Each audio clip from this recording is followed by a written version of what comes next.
Olá, me chamo Reinaldo e eu vamos estudar um pouco sobre o otário cerebral, também conhecido como tronco encefálico, por uma vista mais externa. O tronco encefálico é a porção mais caudal do encéfalo, que está composta por três estruturas muito importantes, sendo elas o mesencéfalo, o pointer e a medula oblongada. Sua divisão externa se divide em cara anterior ou ventral ou cara posterior dorsal. Quais são os limites do tronco encefálico? Em o limite superior, vamos ter o surco ponto-mesencefálico, que está entre o mesencéfalo e o pointer. E em o limite inferior, vamos ter a decusação piramidal,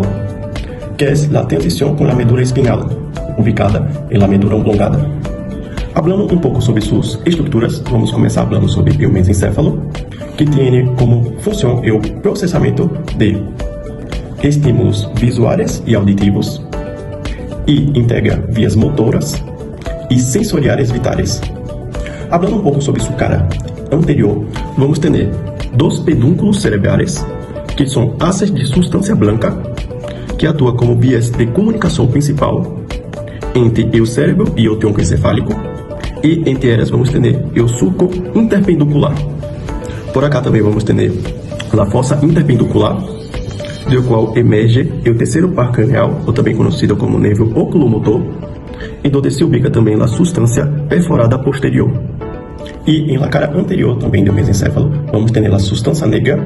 que é uma estrutura motora que tem como função a produção da hormona dopamina, que regula o movimento voluntário e também a aprendizagem, e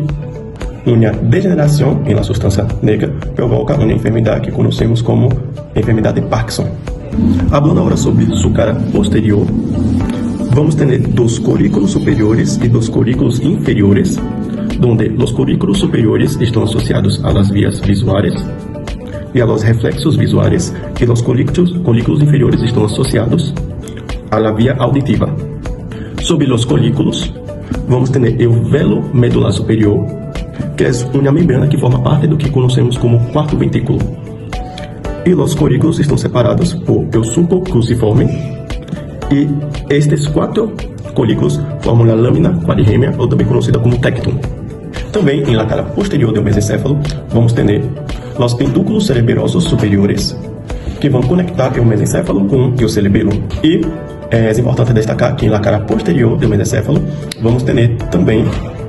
a origem aparente do nervo troclear, que é seu quarto par cranial. Agora, falando um pouco sobre o pointer, também conhecida como protuberância anular, ou pointer de Valorio, é uma estrutura que está ubicada entre o mesencéfalo e a medula oblongada e serve como um centro de relevo crucial e autopista de comunicação que conecta a medula espinal e o cérebro e o cerebelo. Como limites, vamos ter o surco ponto-mesencefálico e o surco bulbopontino de maneira inferior. Em la cara anterior, vamos ter as estriações, que são transversais e horizontais, e o surco basilar, que se relaciona com a artéria basilar, que é uma artéria que deriva da união de las artérias vertebrais que passam por o forame magno do hueso occipital. Vamos ter também os rodetes piramidales, que são dois cordones que contêm as fibras nerviosas motoras voluntárias descendentes mais importantes do sistema nervioso do corpo. E em esta estrutura vamos ter a origem de quatro pares craniais muito importantes. O primeiro é o quinto par cranial, conhecido como trihêmino, que tem sua origem aparente em la cara anterolateral do pointer, e o nervo abducens, sexto par cranial, e o nervo facial, sétimo par cranial, e o nervo vestíbulo coclear, oitavo par cranial, que tem sua origem aparente em um surco bulbopontino, sendo o nervo abducens e o nervo mais medial, e o nervo facial, ubicado na região intermedial do surco bulbopontino, e o nervo vestíbulo coclear, que está na porção mais lateral, cerca também do ângulo ponto cerebeloso. E vamos ter também o pedúnculo cerebroso médio, que hace a conexão do pointer com o cerebelo. Hablamos sobre a cara posterior do pointer, que é responsável por formar a metade superior de la fossa romboide, que forma o piso do quarto ventrículo, onde vamos ter o surco mediano, que é uma linha vertical que divide o piso do quarto ventrículo em duas metades simétricas. Vamos ter também a eminência média, que é uma protuberância alongada que contém o núcleo do nervo abducens e fibras do nervo facial, Vamos ter também uma estrutura muito importante que é o folículo facial, que contém o núcleo do nervo facial. E acá vamos ter outra estrutura que é o lóbulos coelúleos, que é uma região que apresenta um color gris azulado, devido à presença de neuronas carregadas de pigmento, ou também conhecida como neurolamina, e é o principal centro produtor da noradrenalina do sistema nervioso central. E esta região que é também promotora dos sintomas da ansiedade. Vamos ter também na cara posterior as estrias medulares do quarto ventrículo, que são finas linhas de substância branca que marcam o limite inferior do pointer e são responsáveis por dividir o piso do quarto ventrículo em duas pirâmides. E qualquer processo que ocupe um espaço em essa zona, exemplo, um tumor ou uma hemorragia contínua, pode obstruir o fluxo do líquido cefalorraquídeo, provocando uma hidrocefalia obstrutiva aguda. Vamos ter também na cara posterior uma área chamada área vestibular, que tem os núcleos vestibulares responsáveis por a audição, o equilíbrio e o movimento espacial. E vamos ter também os pendúculos cerebelosos médios, que são enormes colunas de fibras que se estendem lateralmente do pointer hasta introduzir-se em o cerebelo. E por fim vamos falar da última estrutura do tronco encefálico, também conhecida como medula oblongada ou bulbo raquídeo, que é a parte terminal do tronco encefálico e funciona como uma ponte bidirecional entre o cérebro e a medula espinhal e alberga os centros nerviosos que controlam funções vitais e involuntárias, como a respiração, a frequência cardíaca e também a deglução, e tem uma forma de cono e contém tractos nerviosos ascendentes ou sensitivos, ou também descendentes ou motores. Agora vamos começar com a cara anterior, que é a cara motora, onde vamos ter como principal estrutura a decussação piramidal, que é o ponto onde as fibras motoras se cruzam e clinicamente é muito importante porque marca o limite exato entre o bulbo raquídeo e a medula espinhal. Vamos ter também a fissura medial anterior. Vamos ter também as pirâmides bulbares, que são duas colunas de substância branca que têm as fibras motoras ou córtico espinhal. Vamos ter também o que chamamos de oliva, que estão ubicadas lateralmente a las pirâmides bulbares, onde contém os núcleos olivares responsáveis por a regulação e coordenação do movimento. E entre as pirâmides bulbares e a oliva vamos ter dois surcos muito importantes, onde o primeiro é o surco pré-olivar,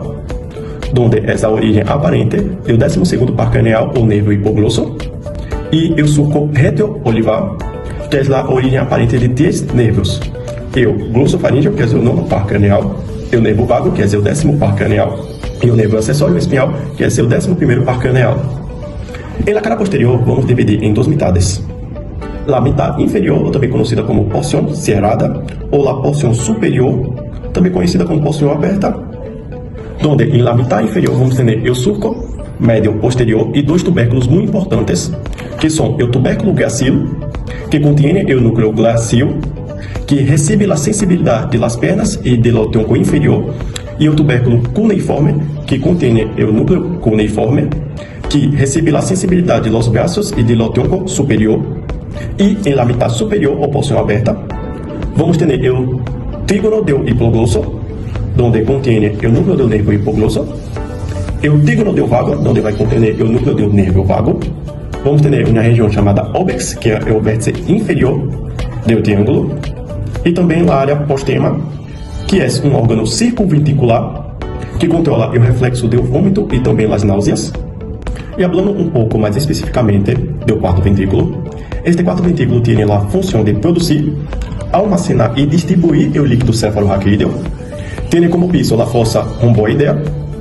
o limite superior sendo o pendúculo cerebeloso superior, o limite inferior sendo o pendúculo cerebeloso inferior, e em seu trecho vamos ter em la porção rostral o velho medular superior, em o trecho medial o cerebeloso com o núcleo de vastígio, e em o trecho caudal vamos ter o telecoroidea, que é formado por o velho medular inferior e também a pia madre. Vamos ter também uma abertura lateral ou de Lutschka, onde sai o líquido cefalorraquídeo hacia o espaço subaracnoideo, e uma abertura medial, também conhecido como agulheiro de Magendie, que também permite a saída do líquido cefalorraquídeo. E por fim vamos ter o frenilho do quarto ventrículo, que é um engrossamento em o vértice mais superior do velho medular superior.